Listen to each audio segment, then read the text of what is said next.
Hello, everybody. Good evening. I hope you can all hear me fine.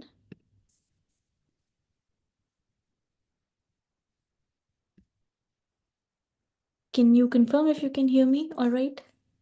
Yes, ma'am. Okay, perfect. Just give me a second. I'll start sharing my screen.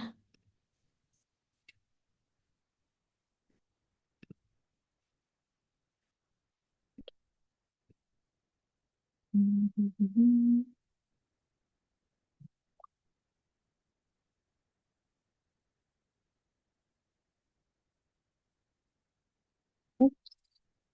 Mm. All right, everybody. Welcome to the fourth live session for the NPTEL course Essentials of Data Science with R Software Part 1. So if anybody of you is joining us for the first time in this session, just a couple of minutes to tell you what we are doing here. So every week, a few lecture videos are released with topics, with varying topics, but mostly around probability and statistics and R. And you have assignments every week, which have a deadline of Wednesdays. And every week, we have these live sessions where we will have a quick recap of everything that was covered that week. We'll solve some practice questions that'll help you answer the assignment. And we can also discuss the previous week's assignment if there are any confusion, because the solution would have been released by then. And finally, if you have any doubts pertaining to that week, we can discuss those as well. Okay. So far we've had these three classes and everything has been recorded. So these live sessions are also recorded, and I've started the recording for today's session as well. So this is the Zoom link. It stays consistent for all the sessions that you've already joined. The videos are uploaded to my YouTube channel. There's a playlist by this course's name. And also you have the link to each individual video and to this shared drive. When you go to the on the NPTEL course page, at the bottom you have a problem solving session link. There you will be redirected to a Google Sheet where all of this information is available to you. Okay, so all of this is there. I upload the recordings soon after the session and also the PPT and if any R script is discussed that week. Okay, so we'll start the discussion for week 4 now. Before I do that, do you have any questions? Hello, Yes. ma'am. I have this doubt with assignment number 3. Okay. So what? Just give me a second. Why did this Hello. shift? Huh, yes, I can hear you. Okay. Yeah. Actually, your voice was So, not audible. Ma'am, it's with okay. the question number 14. Okay. So we'll come to it towards the end of today's class. Okay. Does that And ma'am, work? one more thing. One more thing. Uh-huh. Question number 14 and question number 12. Okay, fine. These two We'll get to questions. it And ma'am, towards the one end more of this thing. class. Huh. Regarding assignment number 1, like there was this question number 15, for which like Uh-huh. 3 options were giving the same response. Uh-huh. Uh-huh. Uh-huh. And you had said ki if you mark any of the option, you will be given the credit for that.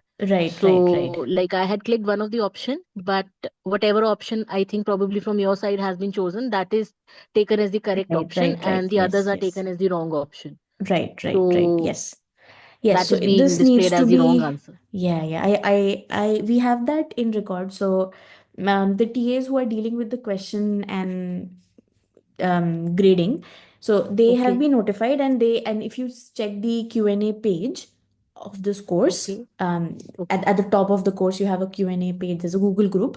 So all of that has been recorded. It's just that once these questions are sent to NPTEL, the regrading takes a little time.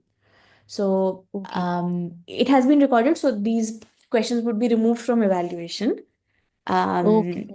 it might just take some time. Usually 1 or 2 weeks is what it takes, but I can see it's not been done until now. But don't worry, it will be sorted out. But you can Okay, keep fine. reminding us. That's okay. Okay, so for the doubts of Yeah. these two questions, we'll be dealing it with like by the end of the session. Yes, yes, yes. So Okay, we'll fine. first quickly go through week 4, and then we'll go Okay, to week. fine, fine. Okay. All right. Thank you. All right. Um, Okay, so I don't think today's session should take too long, but let's see. So we talked about in the last week, we talked about basics of probability, something like independent events, union, intersection, Bayes theorem, conditional probability, and things like that, right? So we'll just build on that a little bit today. So we've seen we've seen this formula, right? That probability of event A given another event has occurred is probability of both events occurring, so the intersection, upon just the probability B occurring. And if you remember from, and this can obviously we can demonstrate it using a Venn diagram. So I do not have my pen with me today, so my drawing and my solving might be a little here and there today. But please bear with me, especially when we go to answer the questions. Okay, so typically, if you draw something like this means that events A and B have some overlapping overlapping elements in them. So some cases, some numbers, some favorable outcomes are common to both. I drew the same thing again. Wait. Um, so on the other hand, if you draw something like this, these just mean that two events are separate from each other, and the correct terminology is independent. When there are no common elements for within two different sets, then it just means that these are independent. So now, for example, so the main term that you have to the main outcome of this setup is when you do intersections. Um, so wait. Okay. I this is not independent. This is mutually exclusive events. Sorry. Yes. Ignore what I just said. So yeah. So independent events on the Venn diagram, they look the same, but what they mean is that like the rationale behind defining those events is that occurrence of one event and the occurrence of other is not dependent on each other. So if you remember cases like uh, test giving an outcome when a disease is there or not changes. So something like that so when you're drawing a Venn diagram, it may not appear any different. The Venn diagram can still look the same. But when you're defining those events, the the independence of the events can be seen. So in that case, this intersection part, the common part between the two events, that follows a formula. Ordinarily, you can't have a formula. If you know probability of event A and probability of event B, then just multiplying them is not necessarily giving you the probability of the intersection. But when the events are independent, then the probability of intersection is multiplication of the individual probabilities. And when that happens, um, yeah, so when that happens, then you can redefine this formula. So the conditional probability formula, and then of course this and this cancel out. So what you get is probability of A given B is actually A, because the occurrence of event B did not affect the occurrence of A at all. So the probability of A stays unaffected. Does that make sense? Sorry for confusing you in the middle. Okay. So, and now if the events are independent, sorry, say that again. Okay. So yeah, so if A and B are independent, then the complement of A is independent to B. A is independent with complement of B. Both the complements are also independent of each other, and they would follow this formula. We're not solving it or proving it right now, but these are valid. Okay. So again, for the R console part of this week, we've already discussed all of these things in the previous weeks, so we won't be going through that again. But the sampling, if you want to sample like out of 1,000 numbers, you want to select 10 numbers with or without replacement. Um, then the sample function is what you can use. You can find the length of something. So you can have different numbers occurring multiple times. You can find how many occurrences are there. Table function gives you the frequency of each occurrence. if you would divide the table by the actual length, then you get the relative frequencies, and relative frequencies are what probabilities are, right? And then, of course, logical operators, greater than, less than, um, these things, or in fact, yeah, two conditions together. So, and or these can also be used. So, we have seen these in the previous week. So, we won't be going into that right now. We'll have more are coming up in the next week. So, we'll deal with it then. Um, One of the major things that was discussed this week is the difference between continuous and discrete random variables, and something called the mass function or the density function, the probability of each, and the cumulative function. So we'll just talk about all of that in the next couple of slides. So simply, continuous and discrete. So this is very similar to when you talk about real numbers and when you talk about, let's say, whole numbers, right? So real numbers or decimals, they can be anything, right? There's no, you can have 2.81, you can have 2.81579. There's no restraint. Any of the numbers are possible. So that sort of a thing. So real numbers, you can say it's some sort of a continuous, sorry, yeah. So real numbers is some sort of a continuous um, distribution. And when you say discrete, these are fixed. It will either be one or two or three. Both of these can have ranges, but when you within that specific range, whether you're talking about real numbers or whether you're just talking about integers, so as to say, whether they're positive, negative, that depends on what the range is. But if it's these specific integers, then you're talking about discrete random variables. So that's broadly what it is. This might look a little bit complicated, but we'll come to it. So yeah, so basically this is what we also talked about, I think, in the first week. You have a population. Again, let's take the example of when you're finding out what percentage of a population is infected with a certain disease. Very often you will not be going into each house and asking whether you've had a certain disease or not. You would take a sample. You'll maybe select 1 in 10 people or something like that, right? So you are collecting a sample, you're taking some representative values. That's very important, right? So from a survey point of view, if you're restricting yourself to one area, one locality of a city, then you might get biased outcome. So that is a different game altogether. But representative values, some values are taken from the entire population. You collect the outcomes of an experiment and then draw a conclusion about the whole population. So you're using a sample, but you're drawing conclusion about the population.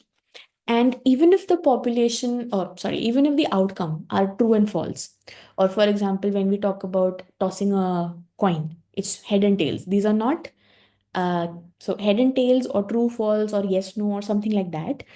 These are all categorical variables, that apple, banana, mango. So these are categorical variables. These are not numbers.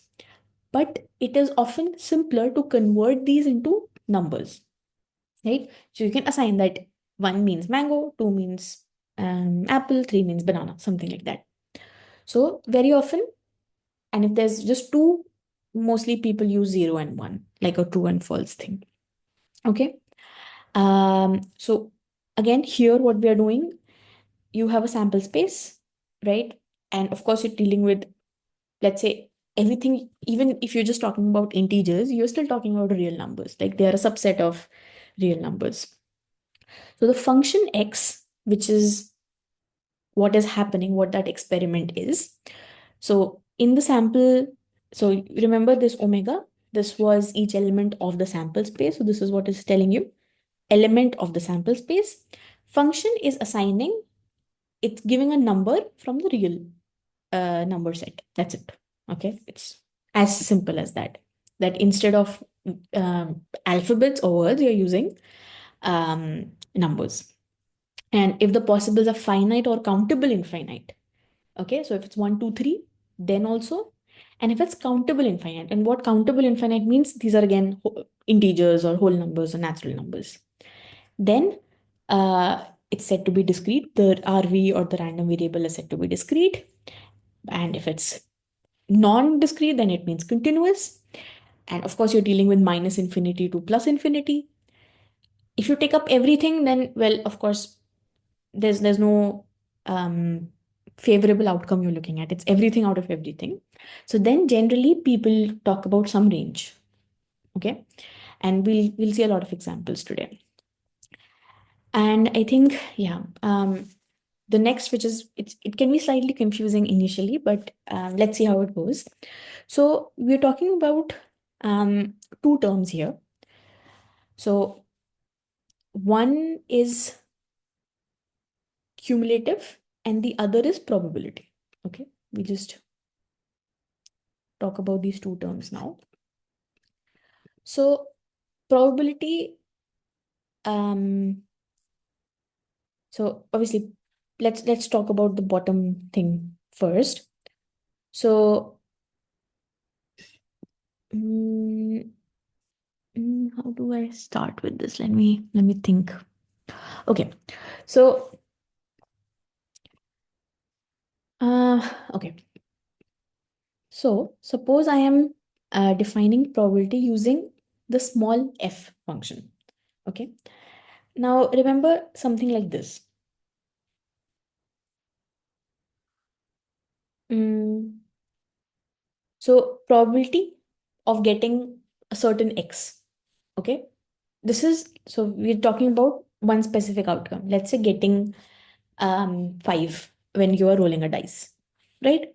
So um this is the probability. So when you're just talking about a specific outcome, especially when you're dealing with discrete random variables, then it's a single value that you're getting for one outcome. So we'll call it the mass function.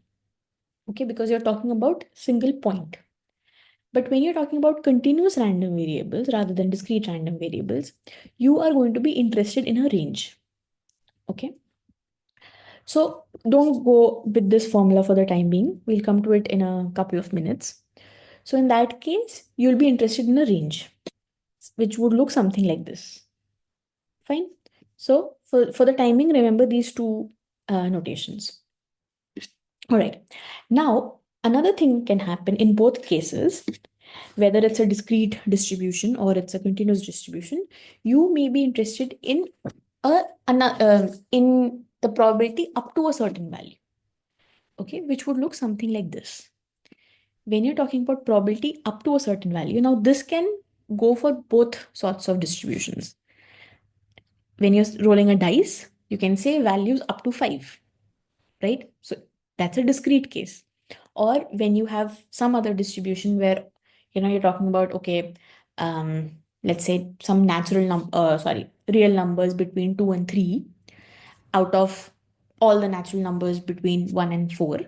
So even in that case, you're talking about a range. Okay, so natural numbers less than 2 out of all natural numbers.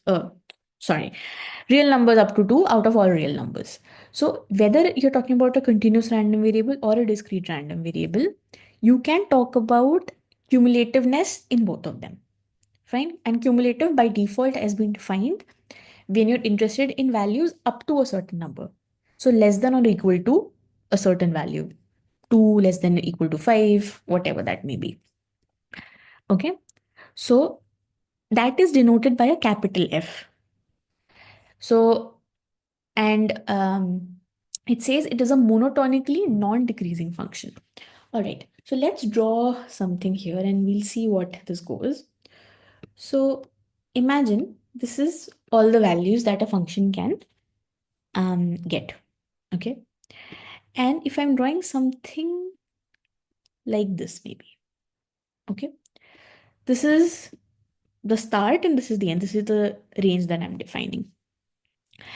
And here I am drawing, here I'm saying this is fx, right? Now, this function, you can see that maybe at certain points, this is not an increasing function. Like maybe this part is constant. So it's not increasing, but it's also non-decreasing. And everywhere else also, it is either increasing or it's constant. So such a function is defined as non-decreasing function. Monotonically just means it's in one direction. Okay, there's no curves or anything. So this sort of a thing is known as a non-decreasing function.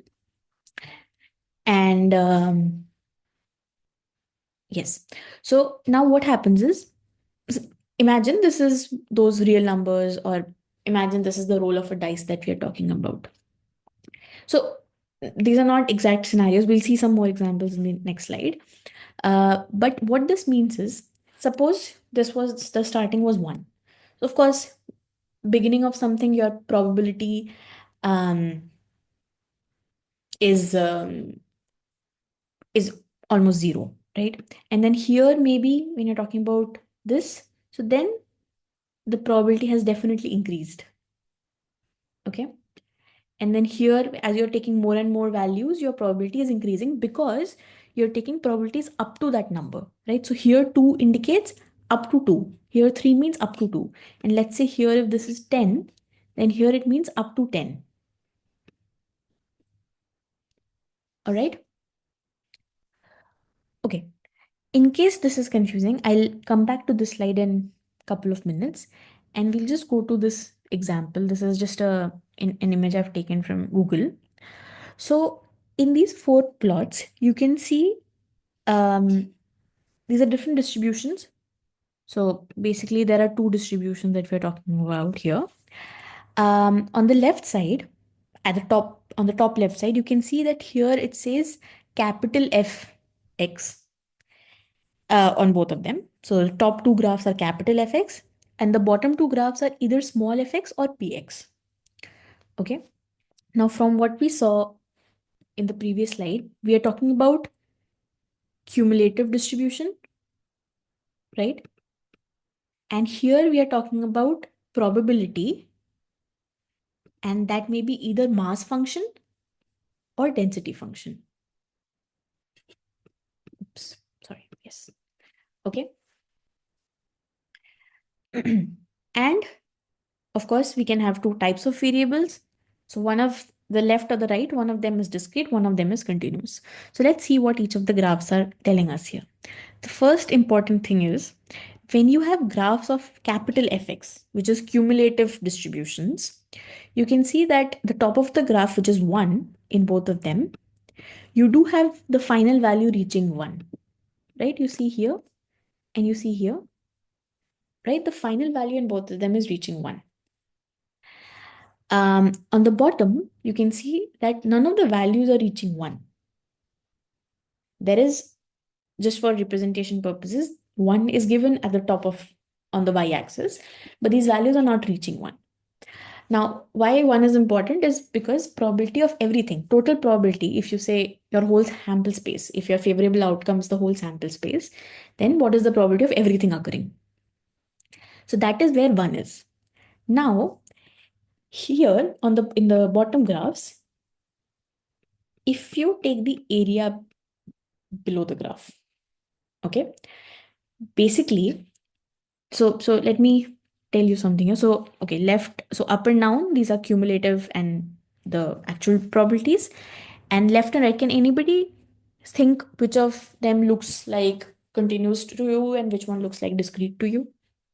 And then I'll explain this. I hope I can explain this better.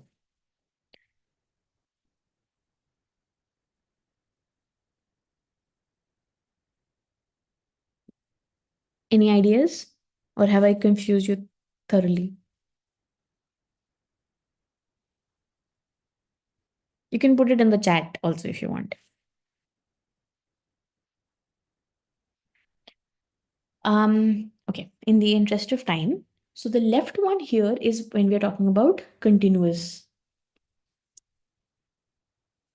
Yes, that's right. So left one is continuous and the right one is discrete.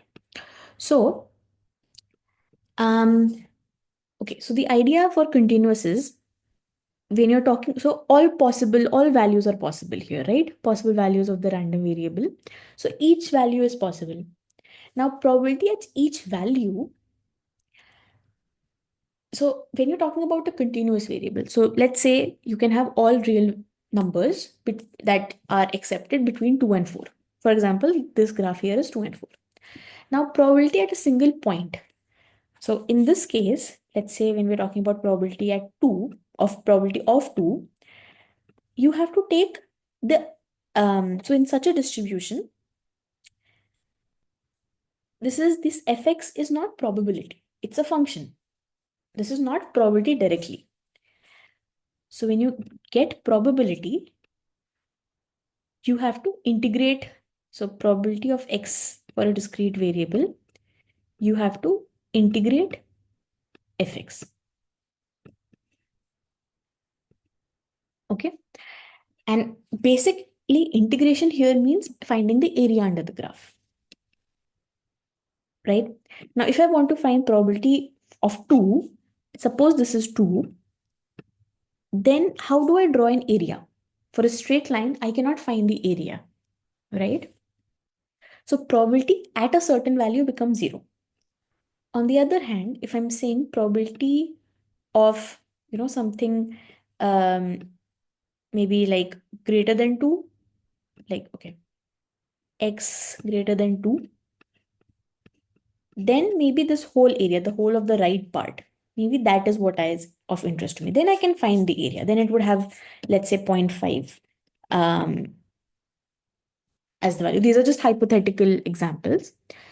But what we are, so overall, for a continuous random variable, probability at a certain point has no meaning because you have infinite outcomes. So probability of a particular out of the infinite options is basically 1 upon infinite, which is 0, right?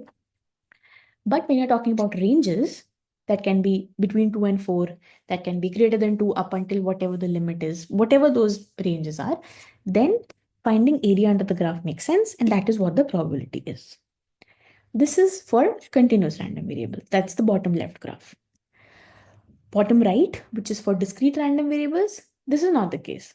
Here you can directly plot probabilities because individual probabilities or probabilities of individual values of x, these make sense.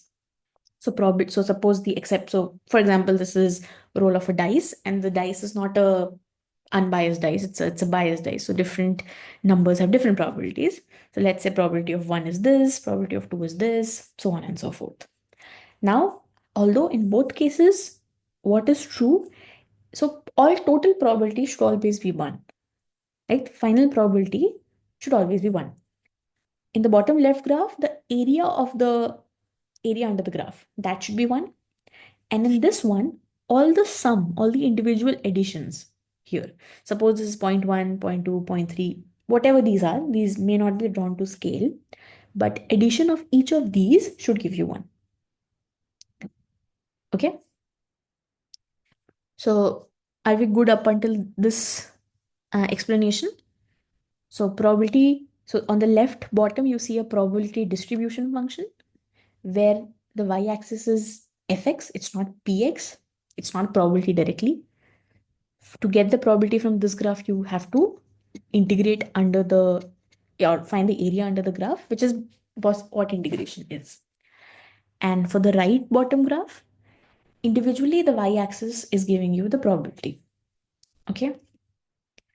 On the top graphs, they are both cumulative density functions or cumulative distribution functions. Again, here, this is what we saw in the previous slide, that this is the probability up to a certain value. So for example, if this is, for example, if this is 3, then the y-axis here is not probability at 3, but this is probability up to 3. So this is always an increasing function. So you can see here, or increasing, or I should say non-decreasing function. So here if it's 3 and here if it's 3, in both cases, your y-axis will give you the corresponding value of the probability of the cumulative probability. So up to 3. Okay, so x, let's say, less than equal to 3. Less than equal to 3. Okay. Are we good up until here? Do you have any question?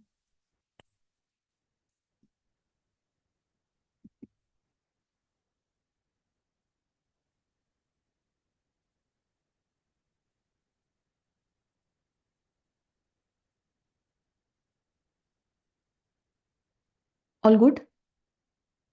Okay, so just a take home from all of this is when you're talking about cumulative distribution functions, you're always looking values up to something. Okay, up to x, up to 2, up to 5. So this is not probability at a certain point, but probability up to a certain point. And this, like, you can see the graphs look different, of course, but the funda stays the same, that here you can directly use the y-axis to get the cumulative function, cumulative probability.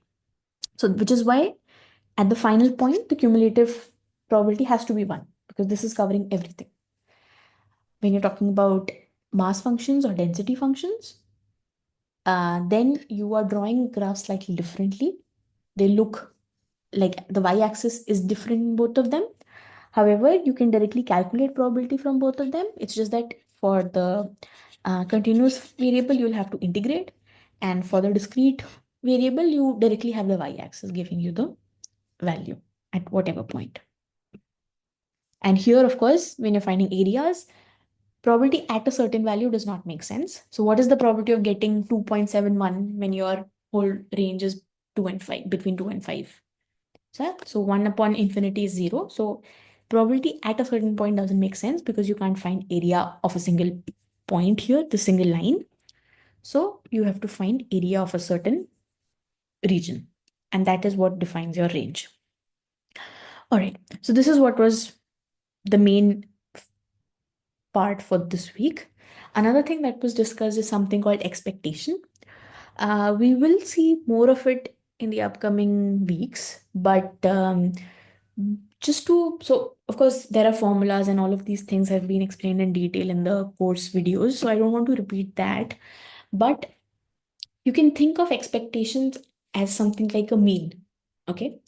For example, simple, if you are rolling a dice, okay, you have values 1, 2, 3, 4, 5, 6. If the dice is unbiased, okay, so let's just say, so imagine these are this is on a number line, right? So maybe for the roll of a dice, finding expectation may not seem very intuitive, but these are the values, and in this case each of them have the same probability of occurrence, right? 1 by 6, 1 by 6, and so on. Now if I say, what is the average, if you are supposed to calculate average, okay, you can calculate the average of these 6 numbers, what would that be? So that will be 3.5, right? If you just take the mean, arithmetic mean. And if you're familiar with something called weighted average, that is exactly what expectation is, especially when you're talking about discrete random variables. So for this sort of a case, so you're multiplying the value with its probability and adding it up. So what you're doing is 1 into 1 by 6 plus 2 into 1 by 6 plus 3 into 1 by 6, so on and so forth. Imagine 1 by 6 comes out, then you're adding all of these. And that is exactly what arithmetic mean is, right? In case this would have been a biased dice, these probabilities would be different. So maybe, let's say, somehow the larger numbers were more probable. So you would calculate this weighted average or the expectation accordingly. So what is it's just telling you that if you have rolled a dice, let's say 100 times, and if you take the average of all those outcomes, you take a weighted average or you could find the expectation, what is the value you expect to see? So you'll see the value is 3.5. Now 3.5 doesn't occur on the dice, right? The dice doesn't have 3.5. But the average or the expectation is around 3.5. You would not see 95 occurring on a dice. Your values will be around 3.5. And this is exactly what that means. The values are around 3.5. So you can find expectations of every random variable. Whether they make sense or not is a different story. But this is how it goes for discrete random variables. So again, the notation is just summing up the random variable into its corresponding probability and doing it for all possible values of that random variable. On the other hand, if it was continuous random variable, so you have this fx function, so you do x fx and you integrate it along the range. So when you're finding expectation, you integrate for everything. So it's minus infinity to infinity, and here it's whatever the numbers can be, right? There are some more things that can be some sort of extra applications which we'll see, maybe not exactly in this week but somewhere down the line. So if you have expectation of a constant number, well, it would be the constant number itself, right? So this here, a and b, generally we talk as constants. So of course, if a is a constant, then the expectation that is that a would obviously never change, right? You would always have that constant value occurring. So expectation of a constant number is the constant number itself. Expectation of, if it's some sort of a formula of that random variable, then again the constants come out of the bracket. So you're left with this sort of a formula. And expectation of sum of a random variable is the sum of expectations. So this is slightly, maybe this is non-intuitive. Again, we're not looking at any derivations for these, but we'll use these formulas for questions. All right. Okay. So that's a quick recap of everything that was covered this week. Now we'll use it to solve some questions. I would really want if you can all um, um, so I would really like if all of you can comment in the chat box, or even better if you can just unmute yourself. Um, but yeah, okay. I think this is better. Okay. So yeah, if you can unmute yourselves and shout out the solution or the answer, then that will be great. Like I said, I do not have my pen with me today. So I will just type it using the mouse pad. So it might be slightly non-clear, but let's give it a go. Okay, so the question is that in a shoe factory, 50 out of 850 shoes manufactured every day are defective. Two shoes are selected at random without replacement from the batch. The random variable x equals to defective shoes in the sample. Okay, the sample that we're talking about is 2. Okay, what is the cumulative distribution function of x? Okay, so I'll solve this first so that you know how we have to go about it. Now remember, x is a discrete random variable. Okay, so x is number of defective shoes. Can you tell me what values can x have?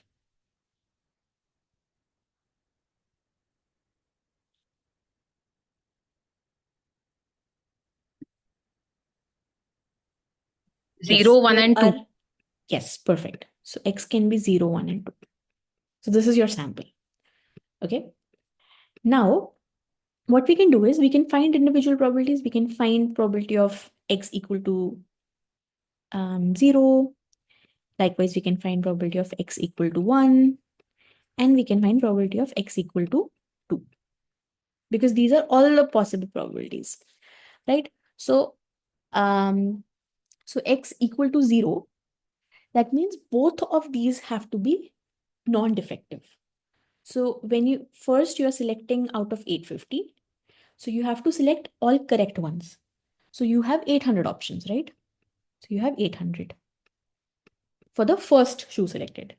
Now for the second shoe, you have 849 options total, and you have to select 799 out of 799 good shoes. If you do that, then it means all you've selected both good shoes. You've selected both non-defective shoes. Okay. Um, right. Now you can solve this. I do have the answer with me here, just so that we save on time calculating. But so you would have calculators with you even in the exams, so don't worry about that. But this is what we're doing. When you're solving for one um, defective piece, you have two options, right? So maybe the first one is correct and the second is incorrect. Like, I mean, first is good, second is defective, or the other way around. So we'll just multiply what we are calculating. So, for example, if the first one is a good piece, then it's 800 out of 850. And the second one has to be bad. So now that's going to be 50 out of 849. Okay. And we'll multiply it by 2 because we have two options. Right? And this one comes up to 0.110. Okay. And the final thing, if everything was defective, then we obviously have 50 out of 850. And the other one also has to be defective. So now it's going to be 49 out of 849. And if you solve that, you would get 0.003. So now these are individual probabilities. Now imagine these three values to be something like this, right? So you have three values here, 0, 1, 2, and you have three lines, wherever those lines are adding up to. As a sanity check, you can add up these numbers, and since I've estimated a little bit, it comes up to 0.999, but we'll assume that the sum is equal to 1, right? So that's fine, right? So this is just a sanity check that what you've calculated is correct. Everything should add up to 1. Now the actual question is, you want to find out the cumulative probability distribution. So what you want to calculate is probability of x less than equal to 0, probability of x less than equal to 1, and probability of x less than equal to 2. What are we going to do here then? So x less than equal to 0 is same as x equal to 0. That's the first value. So this is going to be 0.886. What about this one?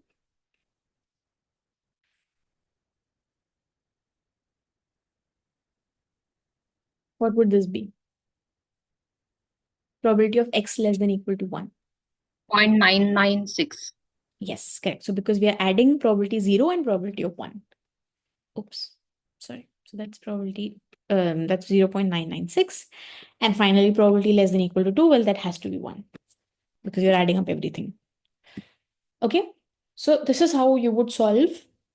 So cumulative distribution function, there are three things you have to solve, and these are the three values. All good? Excuse me, ma'am. Yes. Either we can solve this by using hypergeometric distribution. The appropriate distribution for x would be hypergeometric. Can we go by that method also? Sure. Yeah, I mean, the methodology is up to you. There could definitely be more than one way of solving it. It's just that, in my opinion, this one is slightly more intuitive. It may be Okay. more time consuming, but this is just more intuitive. So, Oh, but yeah, if whatever works. oh, okay. Yeah. Thank you. All right. Thanks. Was anybody else saying something? No. Okay. All right. Next question then. So yeah. So suppose a person is expecting an email to arrive sometime after 6 p.m. And from prior experience, the number of hours after 6 p.m. until the message arrives is a random distribution with the probability density function fx, small f, that is 2.5, if x is between 0 and 2.5. 2 by 5 here, and this is 2.5 and 0 otherwise. Okay, so this is a very simple question. It's just complicated. It's just given as a complicated email and 6 p.m. terms. But otherwise, let's draw it out. Okay. So remember, when we're talking about a continuous random variable, we draw small fx here and we draw x here. So let's start with 6 p.m. here. And fx here has a value of 2 by 5. And it says that from 6 p.m., so let's say 6 p.m. corresponds to 0. So let's call it the 0th mark. Up until 2.5 hours. So let's say this is the 2.5th mark. So that would be 8:30 p.m., right? So it says that the probability is this constant value, this value between 0 and 2.5. So if the email comes between 6 and 8:30 p.m., then this is what happens. Otherwise, the email doesn't come. Email doesn't come, so the emailing, this sort of drops before 6 p.m. and it drops after 8:30 p.m. Okay, let me draw this with a different color. So the probability is 0 before and the probability is 0 after. Right? Now, the question is, what is the expected amount of time past 6 p.m. until the message arrives? So the probability is, you have to find the something to do with the expectation of the random variable. Okay. Now, of course, we can solve this. We'll do the integration here. So if you remember, the formula was x fx dx, and you're integrating for the range. So the range is 0 to 2.5. Okay. So x here, of course, is that fx is 2.5, 2 by 5. So that is a constant. It can go out of the integration. So that will be 2 by 5 here. X dx, when you integrate x dx, we would use a little bit of integration in this course. Throughout the course, wherever the questions come, I'll give you the appropriate formulas, and that should be enough for your assignment, for your even final exam. We would not need any new integrations in that case. For those of you who are appearing for the exam, it would the exam would look very similar to your assignment. And for your assignment, we will solve similar questions in these live sessions. So it should be doable. Okay, so don't worry about that. So integration of x is x squared by 2. So it's going to be x squared. I'll just write 2 here. That can go out of the integration, and here it's going to be 2.5 by 0. We can solve this. So we will solve this now. You can, along the side, you can solve it, or maybe but before we solve this, just from looking at this thing, okay, for a uniform distribution, so this is basically 0 and 2.5 that we're talking about. What is the average of 0 and 2.5?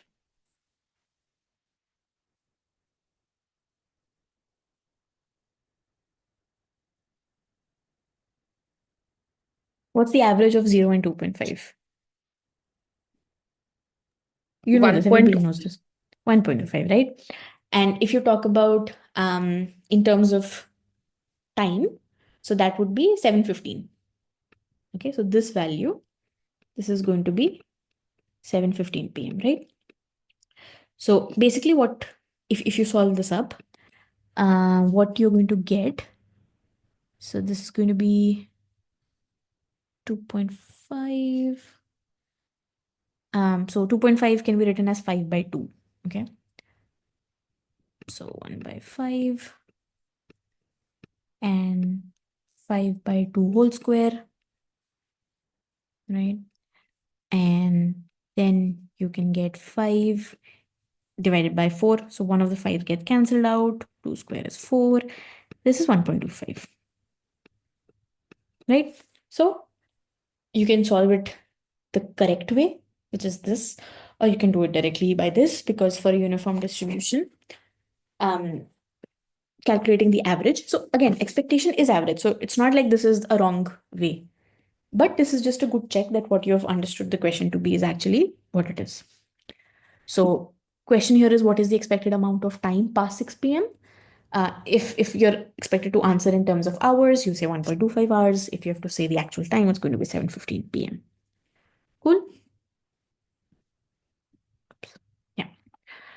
Okay. Next up, there is an urn or a bag or whatever vessel with 4 balls. The following combinations of zeros and ones are printed on each ball. One is drawn from the urn, defining the following events. So A1 is that the first digit on the ball is 1. So you can have, let's call these balls A, B, C, and D. Okay. The first digit is 1. That means you're talking about ball A and B. Okay. The second digit is 1. So you're talking about B and C. And the third digit is 1. So you're talking about second digit is 1. So this is going to be A. Okay. And the third digit is 1, so you'll talk about B and C. Now, the questions here, the options are in terms of which of these are independent, mutually independent, pairwise independent, and things like that. So let's just calculate the individual probabilities. So probability of event A1. So 2 of the balls out of 4 balls, that's going to be 0.5, right? Likewise, A2, that's also 0.25. And A3, that's also, what did I say? 0.5. Right? So all of these are 0.5 because 2 out of 4, 2 out of 4, 2 out of 4. So that's easy. Now the question is about which are independent. So let's take all examples.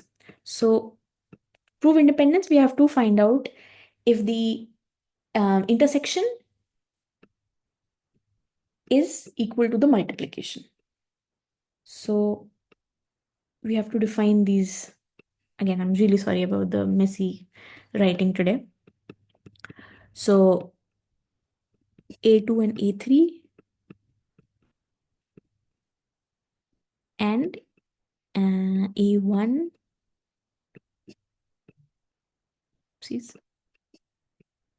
and A3 here. Just give me 1 second.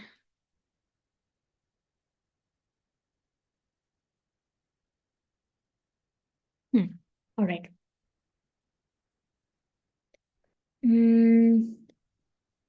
Now, can you tell me if I talk about A1 and A2, so integration of intersection of these two. So I get event A, just sorry, ball number A as the common occurrence, right? So that's 0.25. That's 1 out of 4. Right? Are you following with me? If there's nobody saying anything, I'll assume it's all understandable. Okay. Integration of events A2 and A3. Yes. Okay, cool. Thanks. So 2 and 3, you have C as the common one. So that's also 0.25. And when you talk about A1 and A3, then that's also 0.25. Okay. So that's all good. So of course, it looks like pairwise they are independent. Okay. For option A, so of course, C and D are not the options because everything is mutually pairwise, they're all independent. But whether they are mutually independent or not, then what we need to calculate is A1 intersection with A2 and intersection with A3. Now, if you intersect all of them, so you want to calculate, find out if there's some event, some outcome common to all of them, but there's nothing like that. So the probability is 0. So they're not mutually independent. All 3 of them together, they're not mutually independent, but we can say that they are pairwise independent. Okay. Next up, suppose X is a continuous random variable with the probability density function. Again, it's of the same type. So it's again, you have to do integration here. And so let's try solving this next. So what are the values of, what is the value of C and probability of X between 0.5 and 1? Okay. Now, can you think how we might go about finding the value of C?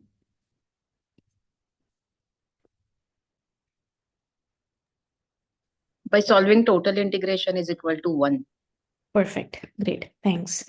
So yes, so 1, you can do total integration. Now, of course, we can do total integration minus infinity to infinity. But we know that between minus infinity and 0, it's 0. And after 2 and from 2 to plus infinity also it's 0. So we don't need to do this. Rather, what we can do is directly do from 0 to 2. So that will be enough because that's the total range, right? So then we can do 2x square. So this is going to be C here. C 2x square minus 4x and we have to do dx, and this total thing should add up to 1. Right, so we solve this. So c is out anyway, so x square, the integration of x square is x cubed by 3, so it's x cubed, and just I'll write 2 by 3 here, and this is going to be between 2 and 0, minus, so integration of x is x square by 2, so this can be written as 2 into x square, again from between 0 and 2, and of course the whole thing has a c next to it, and this is equal to 1. Okay, then we do 1 is equal to c, so this is going to be 8, so 16 by 3, minus this is going to be 8, and I'm just looking at the solution I have with me so that I don't make a mistake. So yes, so now this is going to be, so this is going to add up, so this is going to be 24 minus 8 by 3, and then you reverse it for c, right, because you do a cross multiplication, so it's going to be minus 3 by 8, right, so that's the value of c. So that's the first part. And now for the second part, when you want to solve for this, again you integrate, but this time you integrate between 0.5 and 1, and now the value of c is minus 3 by 8, and again you do the same thing. So yeah, this would look the same, right? So this would be, so I'm removing this integration here, so it's going to be 2 by 3, again this is going to be x cube, this time it's from 0.5 to 1, minus 2, again x here, from 0.5 to 1, right, this whole thing here. Just in the interest of time, and since I do not have my pen with me, I won't be able to write very clearly, but if you solve this up, you'll get the answer. Okay. I don't think I have the answer with me. Do I have? I think it should come up to 11 by 12. Okay. Please try solving this. I'm pretty sure it would come up to 11 by 12. Okay. So this is how this sort of a question can be solved. All right. The following circuit operates only if there is a path of functional devices from left to right. The probability that device 1 functions is 0.6, and the probability that device 2 functions is 0.5. Assume that the devices fail independently. What is the probability that the circuit operates?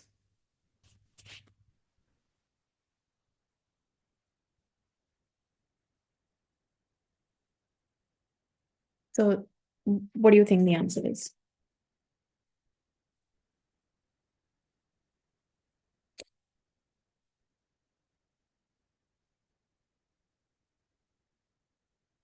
This is a relatively simple question. I'm sure you'll all be able to answer it. You can type in the answer, you can type in your rationale in the chat, or you can unmute yourself.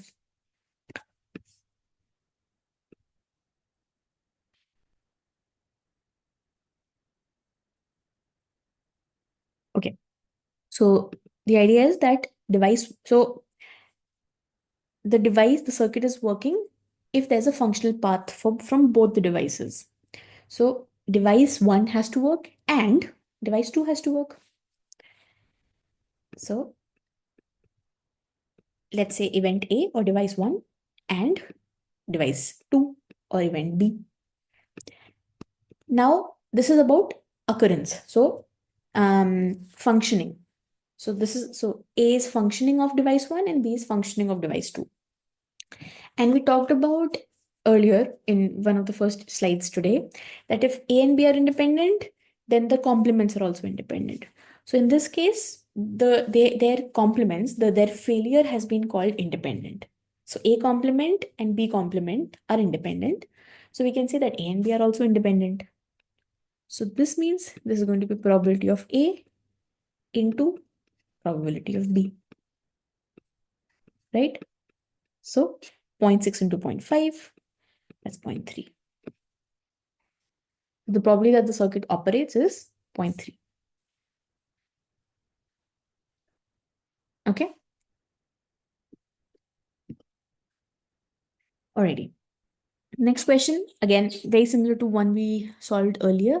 You have to calculate the CDF for the cumulative distribution function for F3 when a coin is tossed. Just to clarify, when a coin is tossed, you can have heads and tails as the outcome, right? So let's say you are calling heads as 0 and tails as 1. Or even if you're not, what F3 basically just means is that, let's say, probability of getting 3 heads or 3 tails, whatever that is. Or when you're saying CDF, you're talking about up to 3 heads. Okay, now this also has to be solved very similarly. So all possible outcomes is that x is equal to 0, x is 1. Basically, number of, I mean, this can actually confuse you, so let it be. So you can get, you can have 1 head, you can have 2 heads, you can have 3 heads, and you can have 4 heads, right? So the probability of getting no heads at all, that is all tails, that's going to be 0. Oops, no, that is 1 by 16. Sorry. So that's 1 by 16, right? So a coin is tossed 4 times. There are a total of 16 outcomes.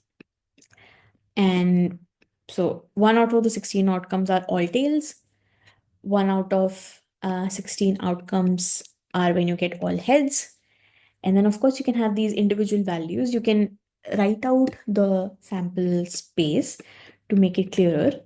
But when you have 3 heads, it means you have 1 tail, which can be at either of the positions.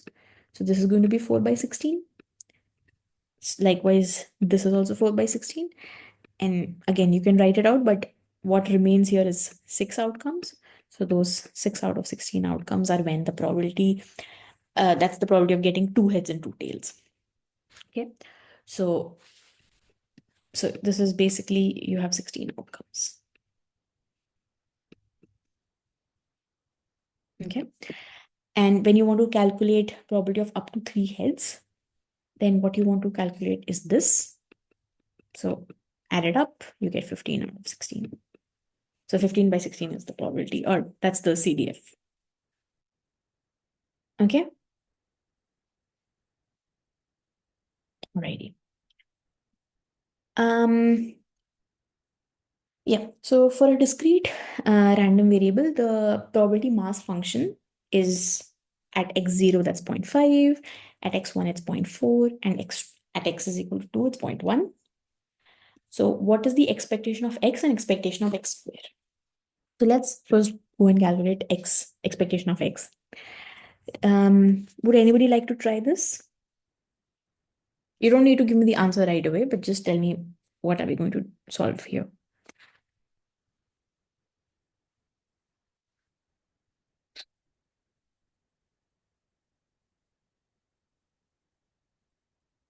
No, nobody wants to give it a go. It's okay if you're wrong, no problem. Expected x would be summation x into px. It means Correct. 0 Yes. into 0.5 plus 1 into Perfect. 0.4 into 0.1. Perfect. Perfect. Okay, great. Thank you. So just for the sake of it, I'll just write it out as slowly as I can. So yeah, so this is what we are doing here. And so again, expectation of x is basically taking something like a weighted average, especially when you're talking about discrete random variables. That is 0 plus 0.4 plus 0.2, so that's 0.6. Okay. Alrighty. And how are we going to solve for expectation of x square?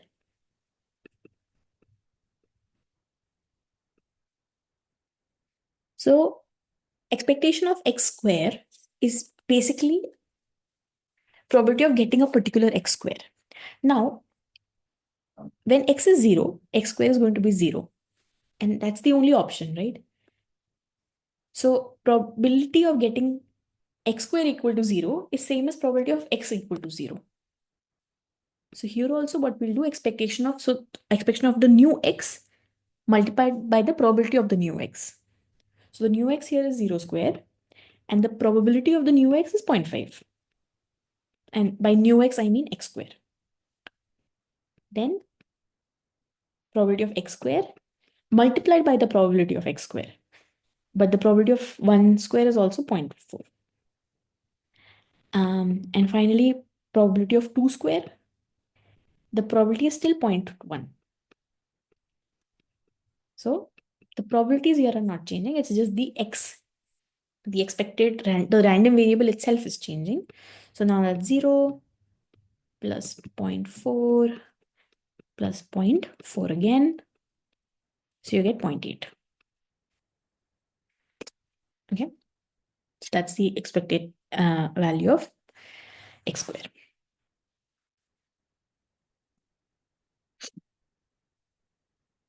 Okay.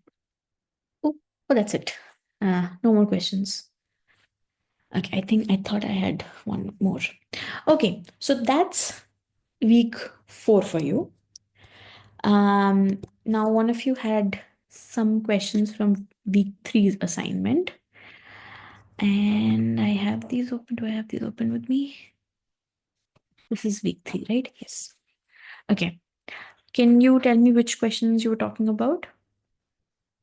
Was it 12 Question and number 15? 12 and question number 14. Okay. All right. So, yes. So COVID test detects the virus correctly with a probability of 8. Okay. Yeah, I remember this question. Yes. Right. So you would have expected that. Um, mm, okay. So probability. So suppose, yeah, it's just defined like this. So yeah, okay. This is the question that was the confusion. Yes, I think there was a similar question somewhere in the, yeah, I think this was this assignment. Yeah, so you would have expected that 0.8 would be probability of the test being correct rather than the person actually having the virus, right? Yes. Yes. Yeah, I think um yes, I will flag this question to the TA because yeah, this is the question I also have some confusion with, and I think somebody has already mentioned this in the Okay, on the portal it has been question. mentioned. Yes, I think Okay. so. Because yeah, so you see this one. Uh so I think yeah, this one. Oh, this has already been said that for this question, the question is not phrased correctly, we would remove it from the evaluation. Okay. And ma'am, question Okay. number 14 also, please. Yes. Question 14. A person knows from his past experience that the probability that his friend will arrive in time for a meeting is 0.8. The probability that the friend will start from his home in time and also reach in place is 0.72. The probability that the person um, will reach in time given that he has started from his home in time. Okay. What I'll do is, Ma'am, let me data take is a, missing in this question. Something, something, something. okay. Mm,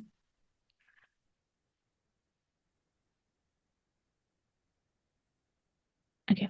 So since the solution is given for a different sort of a setup, let me just. Ma'am, that is okay, but like in that Hmm. solution itself, the case Huh. where it is mentioned that unless one particular information is provided, I won't be able to calculate that conditional probability. That situation has been asked in the question. I see. Okay. Okay. Okay. Okay. Let me flag this question for a check again. Okay. I'm Okay, not sure ma'am. if anybody has put this up. Do any of the other students here in this Meeting, do you know the answer for this? Or okay, I will post both the questions on the like you can also put the question. I mean, especially related to assignment solutions, I think it'll be best if you can go to this Q&A thing, Okay, and this ma'am, I'll is do it. what would open, because this would directly go to them. So I can also send it to them, but it'll be in record when you send it here in the portal. Okay, and then Okay. also along the side, keep checking the portal, because even before the assignment, if you think that some value is missing, then maybe somebody else has also posted that. So you don't need to take tension about that question, that it Okay, would ma'am. most likely Okay. be removed. Yeah. Okay, Okay, ma'am. great. Anybody else? Anything?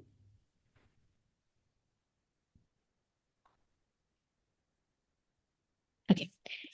If there are no more questions, then the deadline for this week's assignment is day after tomorrow, 19th. So don't forget to submit your assignments for that. I'll upload today's session's recording and this material on the Google Drive. Oh, I'm sorry, I missed your solution here, but yeah, thanks. That's right. So I'll upload the relevant material on the Google Drive, which is basically this slide today. And we meet again next Monday at the same time. Okay. Thank you. Thanks everybody for joining in. I'll stop sharing now.